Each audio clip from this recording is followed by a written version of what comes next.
Listen, man, I don't want there to be this thing, right? Because, NFL fans can be annoying. And y'all know this. Y'all are NFL fans, but everybody in this chat has run into an NFL fan that does too much. And I think sometimes the level of greatness, right, can rise so high that it allows you to think that great players are just regular good and good players are just regular bad, and then everybody else is trash. I kind of hate that, right?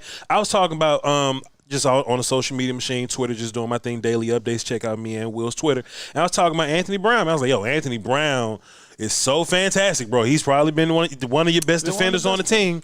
And somebody was like, yeah, Voch, but he's just mid. He's not the best. He's not the – but, dog, there's a lot of space between best and worst. You know what I'm saying?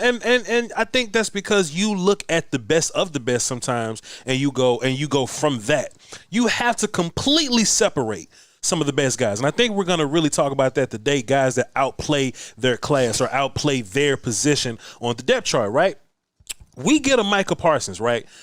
Micah Parsons can be so great. Somebody can look at him and be like, oh, well, he ain't Aaron Donald. We get this with Dak all the time. Oh, Dak's good, but he ain't Tom Brady. Well, motherfucker, Tom Brady is like a 1%er of an athlete in the world. Larry, you know what I mean? You're comparing him to the greatest quarterback you see what I'm saying? of all time. You understand what I'm saying? I just want everybody to not get numb.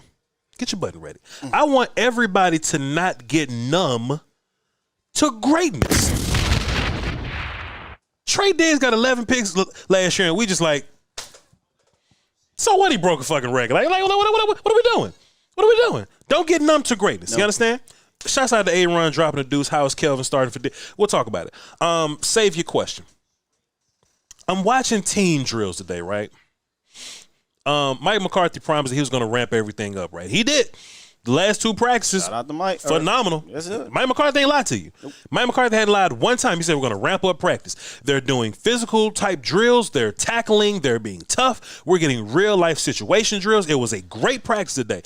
If you're a fan and you want to see some flashy CeeDee Lamb catches, this wasn't the day for you. But, if you're just looking for, okay, well, what can we take from this team going into practices to where it's going to be a lot of team-related stuff, this was a fantastic practice for you, right? We're watching practice, right? And this was a fantastic. If you put into context this team drill, these 2-minute drills, whether it be this middle of the field, maybe it's 5 minutes left or something like that. If you just take into okay, this is what a real situation would look like, right? If you're sitting there practicing, Micah Parsons just keeps getting to the quarterback, you'll go, yay! That's what was happening. It'll be another play. Micah Parsons just get to the quarterback and yay! And we just sit up there watching practice. It'll be another. We might get another sack. Yay! But nobody goes, this fucker just got 3 sacks on one drive. Nobody says that, right? Because we get so numb to the greatness. Will still had a phenomenal point. I've said it before, but I'm giving him credit for saying it today. Some goofy on the internet's going to be like, well, but Voch, he's beating Terrence Steele. What's impressive about beating Terrence Steele? There's a lot more Terrence Steeles than Tyron Smiths in the league. There's plenty of them. And I'm like, Voch, what's going to happen when we play against Bakhtiari? Okay, cool, that's 1. Give me 7 more and I'll shut up. You're going to get to 3 and shut your face. You're going to get to 3 and shut your face. So now we're looking at this pending greatness. I think pending is fair.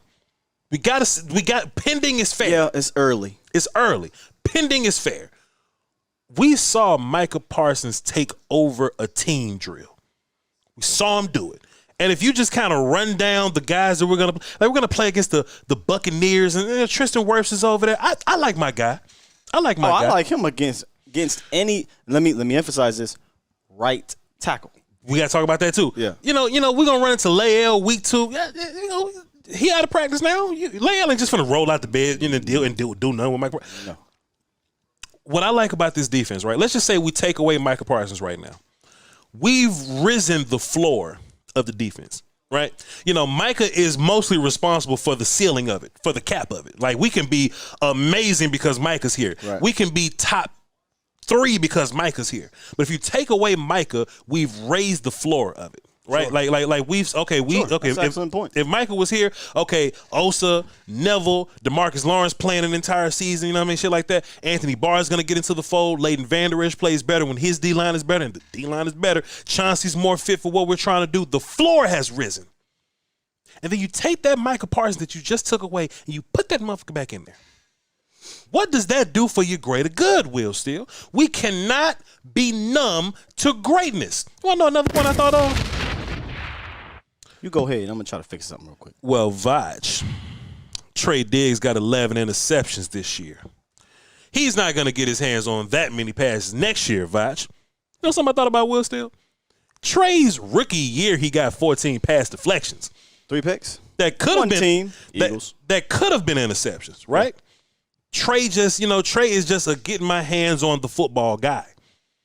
What's to say he can't do the shit again? I mean, I don't need him to. You don't. Yeah. But what does that do for the ceiling again? I'm just thinking about the ceiling. I'm just constantly putting these bricks on top of these bricks. The ceiling, shit, Will, still forgot your name. I almost called you Terrence. The ceiling is growing here.